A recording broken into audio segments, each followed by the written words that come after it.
మనుగడ కోటి అలలుగ పొంగు వరదల వేగాన పడిలేచు వలలకు తీపి కలలకు లేని అలసట నీకేలా నల్ల నల్ల నీళ్ళలోన ఎల్లకిల్ల పడ్డట్టున్న అల్లో మల్లో ఆకాశాన చుక్కల్లు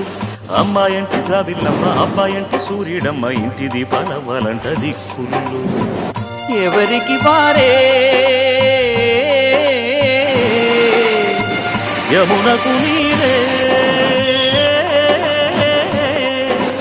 రేపు నీరు నావదంట నావతోడు రేపుదంట పంచుకుంటే గోరు వంక వాలగానే గోపురానికి స్వరాల గణగణ గంటలే మోగనేలా గోపబాలుడొచ్చినాక గోకులానికి పెదాల కిలకిలా పువ్వులే